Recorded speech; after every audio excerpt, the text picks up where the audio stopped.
Muito bom dia a todos, iniciando a nossa sexta-feira com uma palavra de meditação.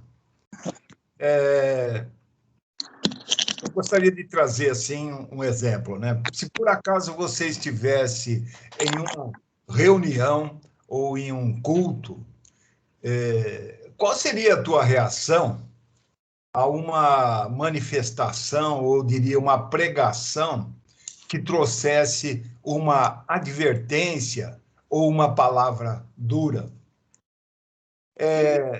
Muitas pessoas, inclusive eu, em geral, esperamos, talvez, né, do pregador ou de uma liderança, uma mensagem ou uma palavra que nos fará sentir bem, nos sentimos bem.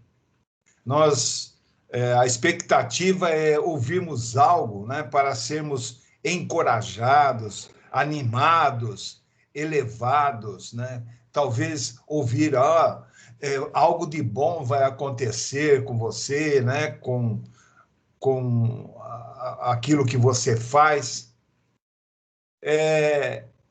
Embora, né, essa mensagem, eu trazendo agora para nossa vida, através de um pregador, uma mensagem que é preparada pela ação do Espírito Santo, vinda de Deus, né, uma inspirada, né, pela presença do Espírito, ela possa ser e primordialmente, né, ela inclui todas essas coisas boas. Agora, também, quando ela vem como uma mensagem de repreensão, ou de exortação, ou de ensino e correção, elas são igualmente bíblicas e benéficas em seu propósito. Elas têm o mesmo valor, seja uma palavra de conforto, de ânimo, como uma palavra de exortação e correção.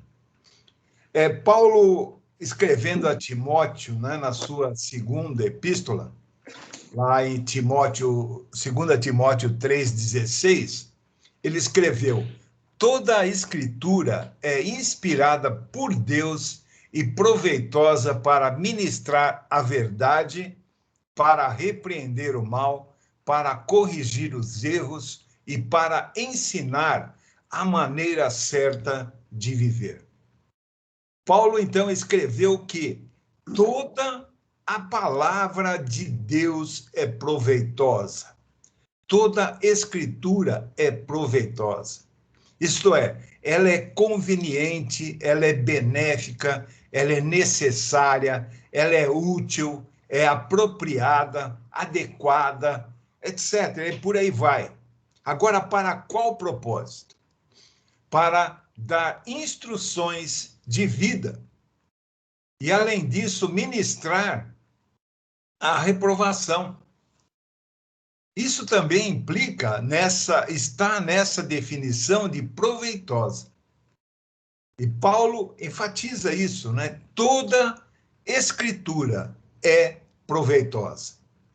Então, ela tem uma finalidade, né? Que não se pode discutir. Ela é proveitosa para muitas coisas na nossa vida. Por exemplo, a Escritura, a palavra de Deus, ela é proveitosa para ministrar e conservar a sã doutrina. Isso inclui o quê? Inclui basicamente o ensino correto da palavra de Deus, a pura comunicação da verdade, sem desvios, sem acréscimos, sem omissões, bem como que instruções necessárias para andarmos segundo a vontade de Deus. Conservar a sã doutrina é não se desviar daquilo que está escrito, não contemporizar com nada, não tentar diminuir o peso daquilo que está escrito para ser refletido nas nossas vidas. O outro aspecto da palavra de Deus, ela é proveitosa para reprovação. A palavra de Deus tem esse poder de reprovar e muitas vezes a nossa conduta. Por quê? Quando nós a ouvimos, nós somos levados a quê? A convicção do pecado. Ela mostra a punição pelo erro, pelo pecado, e exorta, né? Ela nos exorta a não subestimar o tolerar, mas sim rejeitar o erro, não ser conivente e complacente com o erro. Então, uma exortação que convence o homem, né, daquele momento que ele está vivendo, em que ele está caminhando erradamente, mostrando a verdade sobre o pecado e as reivindicações desse pecado sobre a sua vida, é a palavra de Deus operando para recuperar aquele que possa estar se perdendo, saindo da trilha daquilo que Deus propõe para alcançarmos a vida eterna. Um outro aspecto da palavra que eu diria, ela é proveitosa para a correção. Então, essa palavra de correção é no sentido de corrigir, de endireitar. Significa o quê? Restaurar vidas para uma posição vertical, uma posição correta, reta perante Deus. Então, inclui tudo aquilo que se centra na melhoria da vida ou do caráter de uma pessoa. Envolve mudança de conduta, restauração mesmo de vida, uma reforma, ou qualquer coisa que leve à emenda, né? À mudança do modo de vida de alguém. Envolve o quê? Colocar aqueles que ouvem essa palavra na condição adequada em relação a um comportamento ético e moral, tanto em relação aos homens, no plano horizontal, como perante Deus, no plano vertical, que eu digo que é o principal. Envolve, então, essa recuperação daqueles que estão sob o domínio do erro ou sob o domínio do pecado. Um outro aspecto dessa palavra, da palavra de Deus, ela é proveitosa. A palavra de Deus é proveitosa para instruir em retidão. Essa palavra instrução significa o quê? Tutoriar, educar, treinar, alimentar espiritualmente, como também tem essa conotação de repreensão e correção disciplinar. Envolve o ensino daquilo que é certo, do que é exigido para se levar, né? Levar uma vida santa e reta diante de Deus e também dos homens. Envolve o ensino dos princípios definidos na palavra de Deus, bem como as regras de um viver santo, para que se possa levar uma vida que seja agradável aos olhos do Senhor Deus Todo-Poderoso. Observemos aí que o apóstolo Paulo, né, não mencionou em nenhum momento aí que as Escrituras são proveitosas para nos fazer sentir bem ou nos fazer felizes. Com certeza, eu digo que é absoluta verdade que quando acatamos a palavra de Deus na sua integridade e vivemos de acordo com as suas demandas, verdadeiramente, nós nos sentiremos bem e seremos extremamente felizes. Uma prova disso, um exemplo disso, nós podemos ler lá em Salmo 119, versos 1 e 2, que diz assim: bem-aventurados aqueles cujos caminhos são íntegros e que vivem de acordo com a lei do Senhor Deus. Felizes os que guardam suas prescrições e o buscam de todo o coração. Quando nós analisamos a palavra bem-aventurado, nós vemos que ela é um adjetivo que significa muito, extremamente feliz. Portanto, eu digo que é aquele que é irrepreensível, o obediente e os que buscam, né, essa comunhão com Deus, através de Jesus Cristo, é que são pessoas felizes. As Escrituras são proveitosas para que possamos chegar a esse estado de bem-aventurança, ou seja, felicidade completa. 2 Timóteo 3,17 está escrito ali, para que o homem de Deus seja perfeito, perfeitamente equipado para todas as boas obras. Essa é a palavra de Deus em ação. Pessoas verdadeiramente bem-aventurados, né? Vivendo felizes, não importa a circunstância, fazendo as boas obras, obras direcionadas pelo Espírito Santo. As Escrituras, então, elas são proveitosas, como nós lemos lá, para a repreensão, para a instrução em retidão. E muitas vezes, quando nós lemos a Bíblia, nós percebemos ali que palavras de reprovação e instrução estão ali conjugadas, né, acopladas. Quando nós lemos o livro de Provérbios, notamos isso. Por exemplo, lá em Provérbios 6:23, nos informa que a instrução que nos reprova de qualquer pecado e erro nas nossas vidas é simplesmente um caminho para a vida. Ali está escrito, e as repreensões da correção são o caminho da vida. Nós queremos percorrer esse caminho da vida. Temos que dar atenção às repreensões de correção. Correção, repreensão, castigo, advertência, disciplina, controles e restrições pela palavra são simplesmente direcionamento para uma vida reta e santa.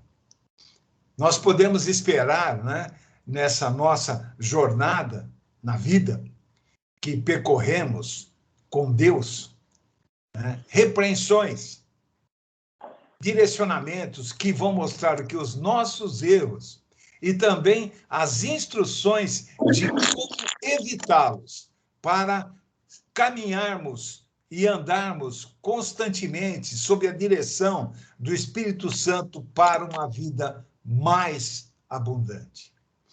Provérbios 10:17 diz assim, quem recebe bem a disciplina conhece o caminho da vida. Aí vem, mas quem ignora a repreensão desencaminha a si e aos outros. Então, conhece o caminho da vida aqueles que recebem a palavra de Deus com mansidão, prestam atenção às instruções, as estudam e consideram a sua correção. Aqueles que procuram governar suas vidas de acordo com os princípios da palavra, são aqueles que estão verdadeiramente vivos em Cristo Jesus, no caminho da vida, e serão exemplos para os outros, testemunho para aqueles que o cercam. Agora, em contraste, aqueles que se recusam à repreensão, diz que erram.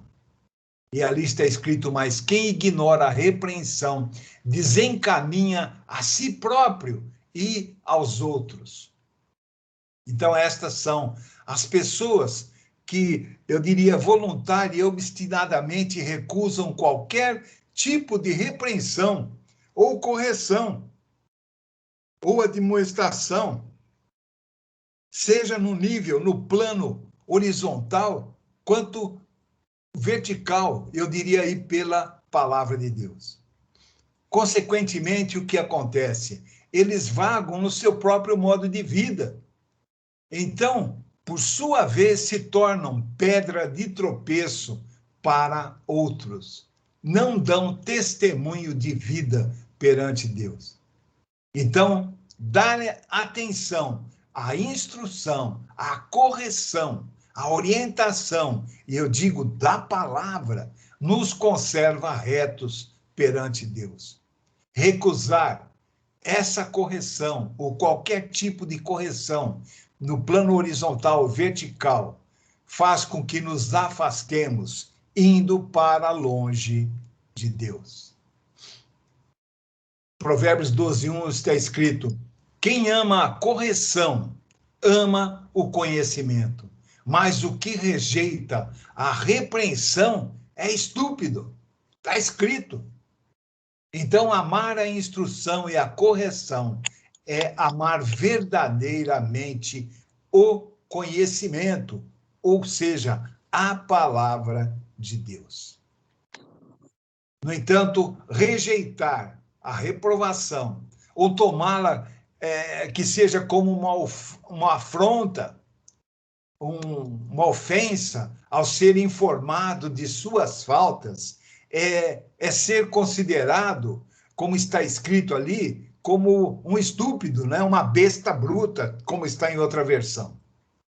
Será que temos sido, né, como esse estúpido ou essa besta bruta na nossa vida, no nosso dia a dia? Nós temos resistido à admoestação pela palavra? Ou temos nos deleitado com a instrução, mesmo que ela venha por meio de conselho, de orientação, ou então de reprovação? Nós vimos que nas Escrituras a disciplina, correção, reprovação, advertência, instrução, restrição, repreensão, são todos uma parte importantíssima da vida de qualquer cristão.